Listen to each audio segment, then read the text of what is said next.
Most software companies spend all their time begging new users to sign up for their product, but here's a stat you need to know about. The average free-to-paid conversion rate across software and AI products is only 8%. And I'm not one to do public math, but I think that equates to 92% of freeloaders, people out there trying your product and you never make $1.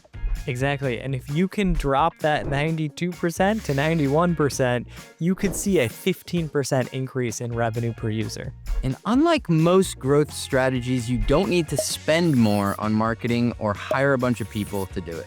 So today we're breaking down what actually works to improve free-to-paid conversion based on data from 200 software products. We will cover the marketing channels that convert best, the onboarding tactics that move the needle, and how teams actually structure ownership around conversion. Welcome back to Mostly Growth, the #1 podcast in product monetization. I do have a question for you, CJ. What percent of products that you sign up for do you think you actually end up paying for? Over half. It's got to be over half. Over half? Okay, I actually have a story about this. So I keep workouts for running in this app. I've been on their free plan for almost 2 years now, but every time you log in, an annoying pop-up comes up and it prompts you and says, please upgrade to paid. You get these metrics, blah, blah, blah. I didn't really care about the metrics, but I got to such a point of frustration of it popping up that I just said, I'm going to pay the $130 a year. And also, I don't know if this is like the Catholic guilt in me. It's from my mother, the way I was raised. Like, I felt bad that I've used their product for 2 years and I haven't paid anything. Such a good Catholic boy. I'm like stingy. I was raised by a car salesman who didn't pay for anything. So if it's free, I am definitely using it. And then I probably only pay for 1 out of 20 apps that I use. I am like that person that growth teams probably hate, where they look at their usage and everything during the trial. Like, why isn't this person buying anything? So after surveying 200 software products in January, the average free-to-paid conversion rate was 8%. So much lower than 50%. And this means the math on conversion is pretty good. 8%. Well, first of all, the C in CJ does stand for conversion. But 8%, how do you build a durable business if 92% of your users aren't paying? That's a crazy number. The positive news for listeners is that even a 1 percentage point improvement in conversion can actually mean about 15% more revenue per user. So even small changes can actually add up to a lot more money.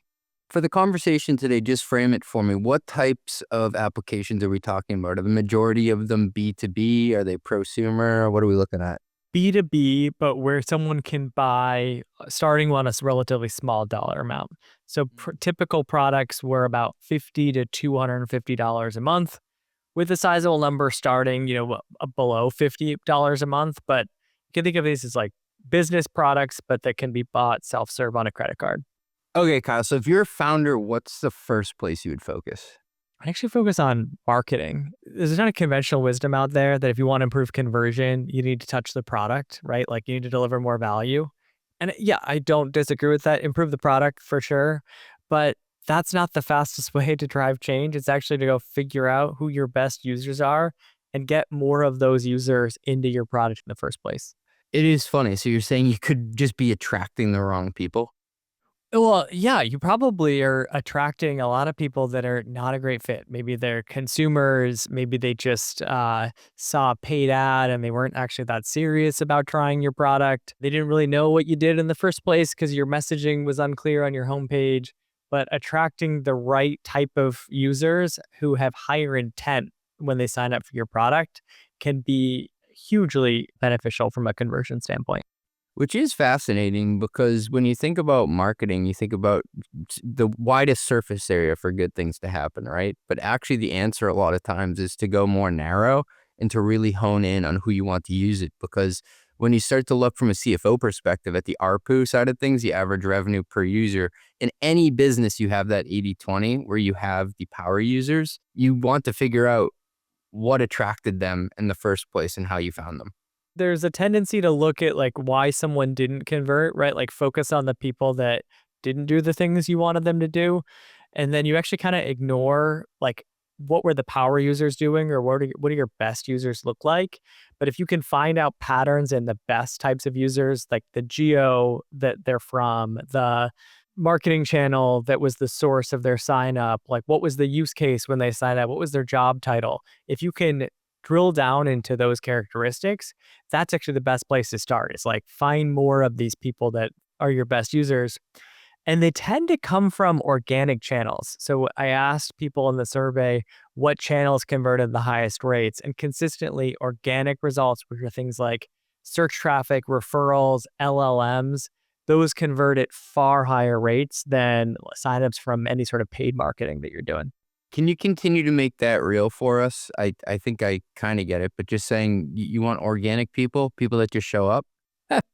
So you can still do things to attract organic users. And I think, right now, the SEO decline, like people are not turning to Google search as frequently as they were before. But they're still, if they're in the market for a product, they're still doing some sort of search behavior. And that search behavior is now probably through an LLM like ChatGPT or Claude. And so probably the best near-term action item you can do is get ranked more highly in these LLM searches through answer engine optimization or AEO. When I talked to the team at Webflow, they told me that anyone that signs up through an LLM converts at like 6x a normal user. They're talking to LLMs about what products they should buy.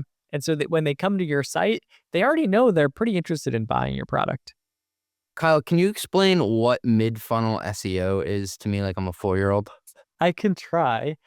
So when we think about like SEO hacks, we often think about like what I call top of funnel SEO. So finding really like broad search terms that are like entry level things that can take someone to your product. So things like, if let's say you're a credit card company, a top of funnel SEO would be someone searching like, what's a credit card? Or how do I get a credit card? Historically, you wanted to be number one in those kinds of searches. Mid-funnel SEO is that someone has a deeper question. So now they know, hey, what are the best credit cards for travel purposes? Or I'm comparing Chase Sapphire and Amex. Like, what are the pros and cons? Or like, it's someone that is drilling down a step further. They have a more specific question. And there's a lot fewer of those searches out there, and there's more variety around what people are searching for. What's interesting about them is that anyone that is searching for those things is ready to buy. Like they're going to convert at a much higher rate. They've already decided they want to buy something. They just haven't decided which product they're going to buy. And the other thing is that the things that you're doing to rank in SEO through Google search for these types of terms are the same exact things that rank you well within LLMs. And so the nice thing is that while LLMs have really commoditized the top of funnel search through AI overviews, these mid funnel things are things that people actually want to end up on your site to go deeper on. And so that's where you should really focus your organic marketing. Hey, thanks for listening. We'll be right back after a word from our sponsors. Here's a question. When was the last time you really had time to focus on growth and not chasing contract renewals, tracking shadow IT spend, or explaining rising software costs to the board? Yikes! The truth is, traditional spend management is broken. If you're still piecing together data from 5 different systems just to figure out what you're actually spending, while vendors keep on pushing those auto renewals and price hikes, my friend, I got a solution for you. That's where Tropic comes in. Tropic is an intelligent spend management solution that consolidates your spend data and processes into one unified offering, enabling insights and decisive action. It doesn't just show you where the problems are, it helps you solve them.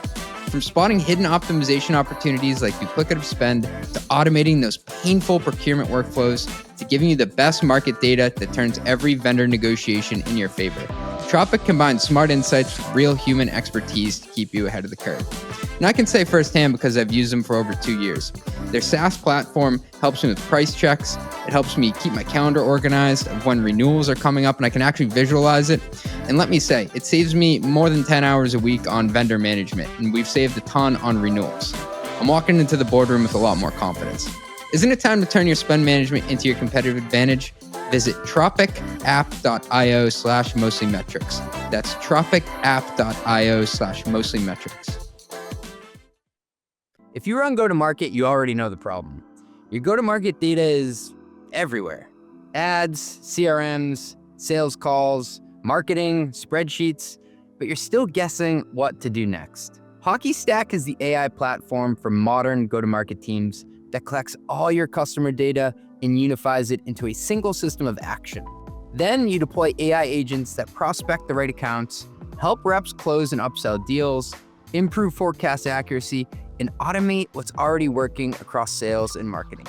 Instead of running 5-year-old processes manually, your go-to-market team finally has agents that understand your ICP, your funnel, and your buying motion, and they execute on it.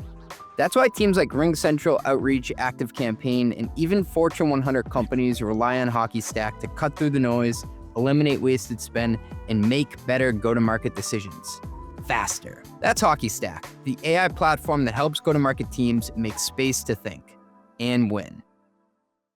Here's a growth tax nobody talks about.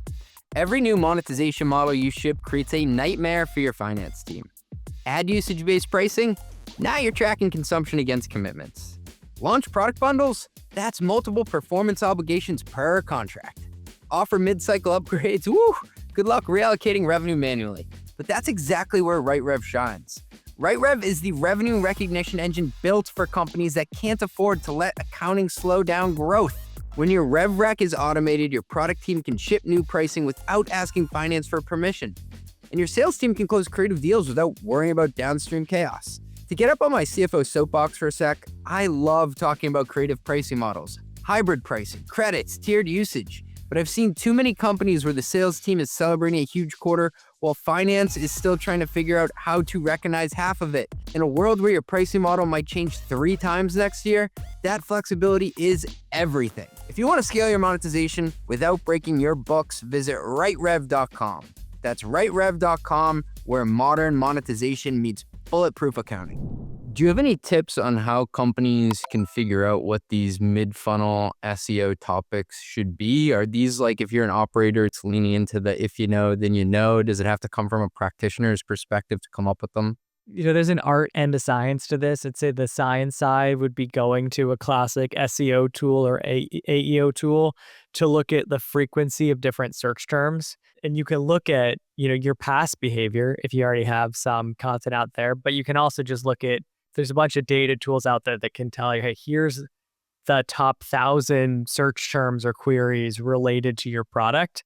And here's the frequency in which they're requested. And then there's kind of a balancing act between you're looking at these queries and you're trying to say, is there enough volume out here that it is meaningful? Is this relevant to my product?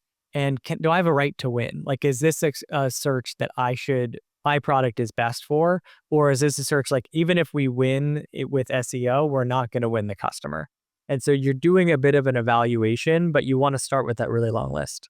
From your time as a go-to-market expert, how would you explain like the state of paid search right now compared to prior periods? Is it better? Is it worse? Are people actually able to find alpha there? It does convert at like notoriously low rates, but I'd say like right now it's an expensive channel, but it really rewards people that are experts in it. Anyone that can find it working can scale it like at a crazy rate because there's just so much volume out there. So if you think about like finding users, you can find users on Meta platforms or on TikTok, for example, like consumer channels, even if they're a B2B user. Your growth rate through scaling those kinds of ads could be like wild if you're able to get them to work. But then they could also just be, a ton of noise and waste if you're spending money on ads there and you're just attracting people that are consumers or on their phone that are never going to buy your B2B product. And I'd say like what's been interesting with those kinds of channels is they're much more algorithmic than before. So before you used to have like pretty bare bones, like more like demographic targeting, which was not as useful for B2B. Now you have much more algorithmic targeting where you can show the kinds of people that you want them to target. And then the algorithms are pretty smart around finding people that look like that. Just as a funny aside, me and Ben were trying to experiment for the first time with running an ad on Spotify for Run the Numbers. Just, hey, let's throw $10 a day at it and just see what happens. We went through this grueling setup process where we had to create thumbnails. We had to create an ad read. We had to pick out the zip codes we wanted it to be broadcasted in. We had to figure out the categories that it would be allowed to play on. And then at the very end, it wouldn't take our money. Were they like $10 is not enough? No, like it just wouldn't take a credit card for some reason. Like it wouldn't work. And I tried it over 2 days. I kept screenshotting it to Ben, like WTF. I bring it up too because there is a certain friction that comes along with learning any sort of paid channel, right? It's not like you can just jump in and you know exactly what to do. You have to have a relationship with it. You have to learn what good looks like, what good copy looks like, and each one does have its own quirks to it. Oh, totally. You've got to run a ton of like offer variations, like message variations, the creatives, and you have to have like enough budget that you can run a lot of tests to see what works. And so this is not something you want to do as like an early stage company. But if you've raised 50 or $100 million, like you can actually often find a pretty efficient growth channel here. So something you mentioned earlier, not to bury the lead here, but you said that the classic way to improve conversion was pretty simple. It's just to have a kick-ass product that's easy to use. Is that the punchline? Can people stop listening right now? Have a kick-ass product, but there's always a disconnect, right, between when you're signing up for a product and then being able to have that product deliver on what brought you there in the first place. Like you call that product onboarding, and there could take someone literally like 5 seconds to get to value, especially through an AI prompt. If you just type in a prompt and it builds something perfectly. But like more often than not, it takes real work. Like you have to set up integrations. You have to give the product context. If it's an AI product, you have the right prompt in the first place. And so I find that getting someone to see that your product is kick-ass, like there can be a lot of friction and drop off there. And it often comes down to either reducing friction in that experience or increasing the user's motivation. So make them more willing to put up with friction. We decided to pay for a month of Descript. What it promised looked absolutely amazing. Ben, how fast were you able to get the value? Is infinity an option? I still haven't gotten value. Oh, I thought it was the opposite. Yeah, I thought you meant the opposite. It's a broader issue, but I think there's a lot of promise being made with a lot of video editing tools that are like promise the world, when in reality it's like I'm going from paying Adobe to just paying you. That's much harder, but for companies like that, where there's so much friction, that's where increasing the motivation is a better mechanism. Because like their product is set up a certain way, like there is friction there. And so if they reduce friction, like that's probably just going to mean users are never going to really learn the product, which is probably going to hurt retention. And so in that case, you could look at things like better interactive demos to show off the product, or like kick-ass testimonials, partnering with like great creators who built something amazing with the product, gamifying the onboarding somehow. Like there are things that you can do to make someone be like, this is a lot of work, but like I'm going to learn this. Can you think of any products that gamified the onboarding well? I mean, one that I've liked is in Apollo, which is like a, enrichment and like sales platform. They want you to do things like connect your email, which can unlock more value because you can like use Apollo much more, end to end. But also like you're kind of giving another platform connection to your email and like probably scraping your email history, and like that's a little sensitive. But they'll do things like give you more credits if you connect your email, if you invite team members, if you like do your first company search or people search, driving you to actually like finish the setup process, which is going to make the product more valuable for you as a user, then also give you a reason to keep coming back because you're going to have more credits. That's a good example. And I didn't even realize that they're giving you more credits. That's a net dollar retention hack in and of itself. I'd also have to say, like, in terms of increasing motivation, have to give props to Claude Code. Like, I don't use Claude Code, but I really want to now because so many people are talking about how obsessed they are with it. And it felt like a product that was just for developers, was going to be hard to learn. It was more like a coding terminal than something that lived in the browser. But after seeing so many people show off what they built and even talk about their experience as like non-technical users, I'm now like really motivated to learn Claude Code. Yeah, I think there is a FOMO aspect to it. There's a lot that you can do in that experience, right? The first day or first week experience. But then the question is like, who owns this work? And I think that's where things go wrong at a lot of companies. Yeah, I can't figure out if this is like a CS thing or if it's actually the product team to get you to use it the first time, or are you like brute forcing this with the sales team. And they're like, this isn't part of my job, but I'm not going to get any credit unless somebody uses this. It's kind of a select all that apply thing. So this is kind of this like weird experience where I find product teams, like they own the product, right? So this should be part of the product experience. Anytime they're releasing a new feature, they need to onboard new users to educate them about this feature anyway. But it's something that often the ball gets dropped by product teams because they're so focused on building new features or finding additional value for customers. They're not always great at this new user experience and getting started with someone who is at, the ground floor. Product teams like might own it, but aren't going to do a good job at it. Customer success teams are going to do a great job at the one-to-one onboarding, like in person or over the phone, but they're not so great at translating that into a product experience or into email cadence, that kind of thing. So growth teams often fill the gap and are kind of that glue that owns onboarding. But I found when I surveyed companies, team ownership over different KPIs, and for product activation, 49% of the time it was owned by product. Only 16% of the time was it owned by growth. And then 13% said sales, 11% said customer success. And so it's almost always, owned by product, even though product might not be really killing it there. I got to back up for a second because as a CFO, the free to paid conversion kind of seems like a big lever here. I don't like this nebulous, everyone kind of owns it thing. Why isn't it more clear? This feels kind of squishy. It is squishy. Someone needs to own it. It's a kind of inherently a team sport. And so sales does get involved, right, in conversion because they're going to be calling on free users, especially any enterprise user that signs up. Customer success might also help with onboarding. You maybe have a sales assist role. And then, growth teams are trying to shorten that time to value. Product teams own product activation, right? So it's this distributed thing. And even one function we didn't really talk about was marketing, right? I told you the best way to convert more users is actually finding the right ones in the first place.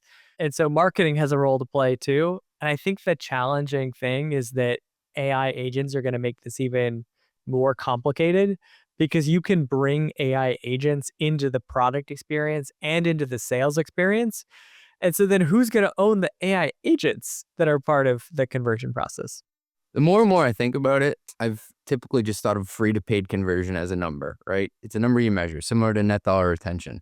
But it's a very compound metric where you have to go upstream, just reflecting on hearing you, Kyle, and figure out what the inputs are, and then who has ownership over those inputs, and what are the qualitative actions or qualities that improve them.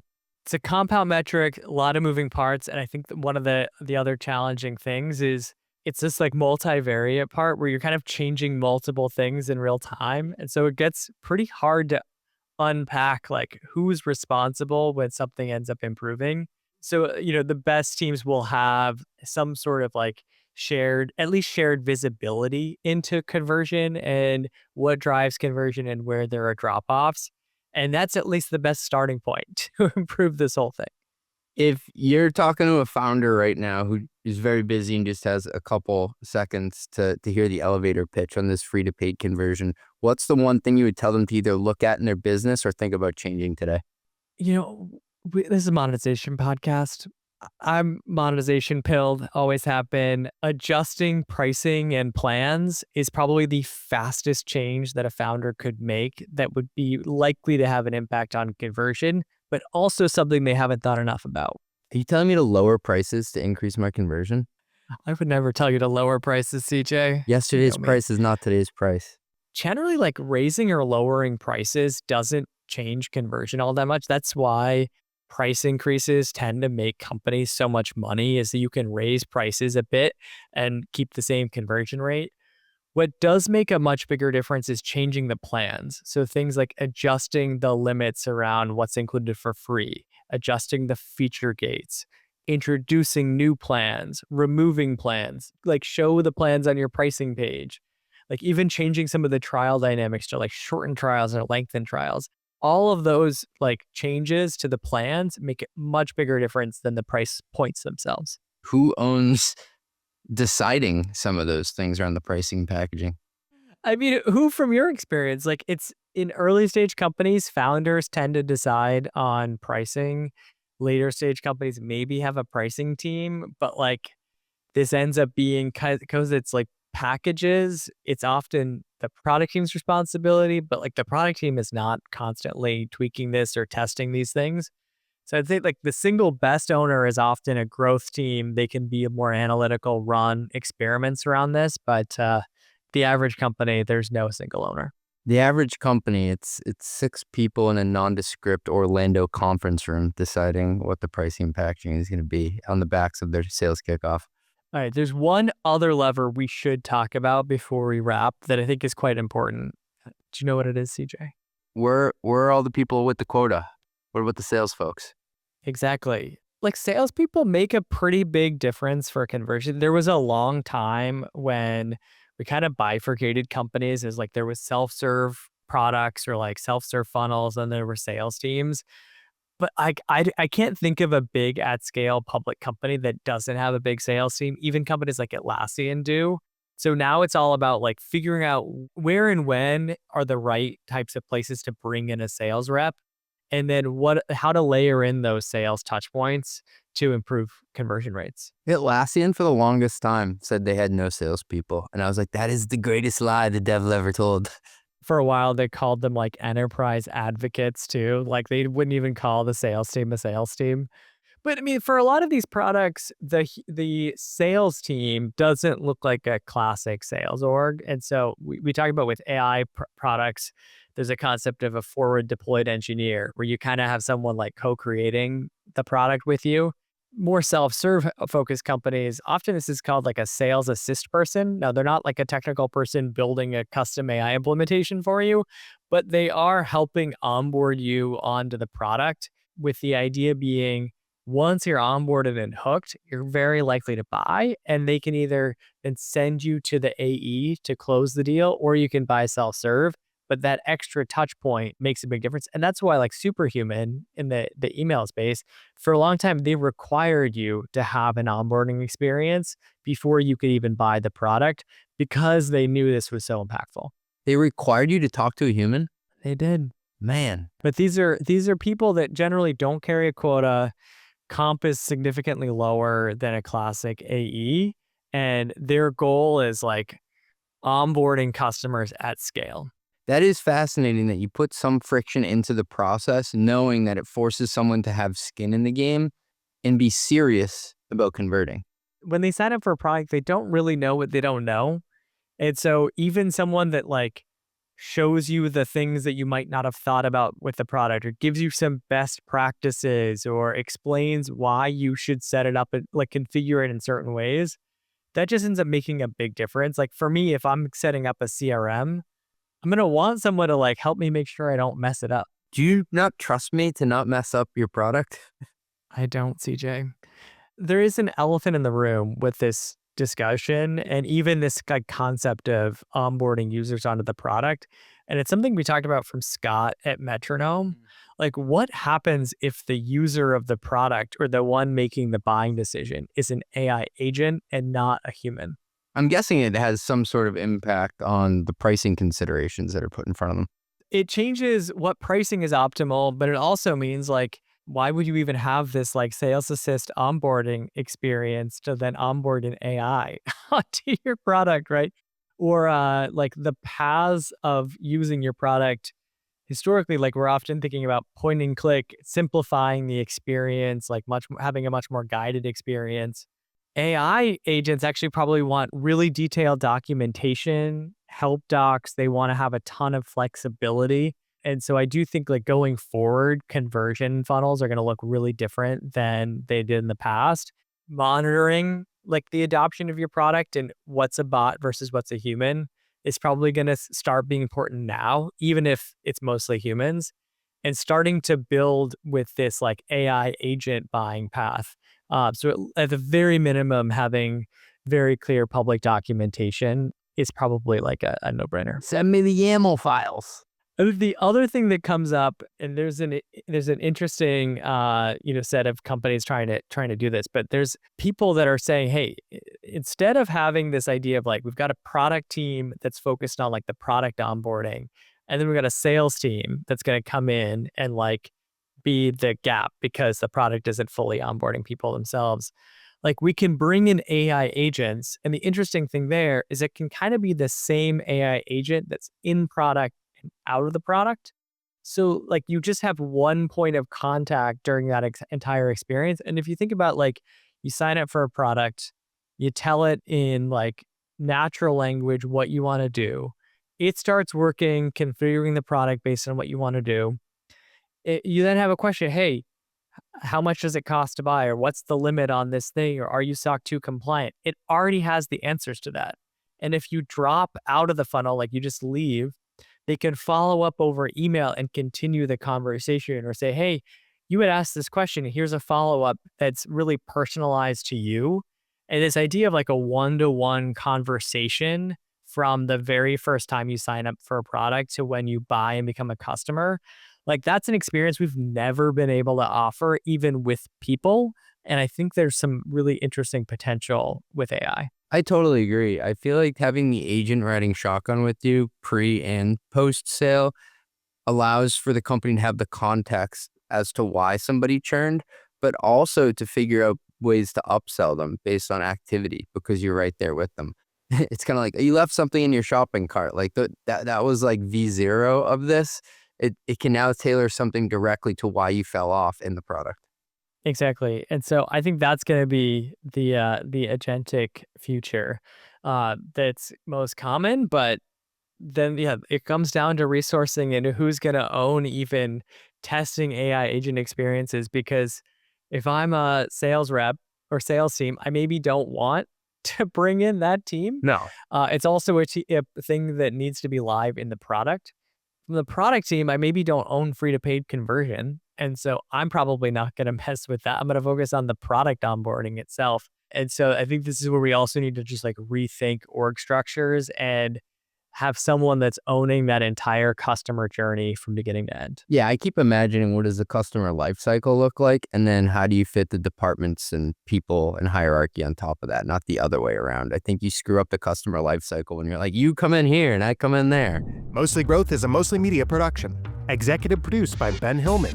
That's me. Additional production by Steve Sarasoli. Nothing said on this podcast is intended to be business or investment advice. It's the sole opinion of CJ, Kyle, and Ben.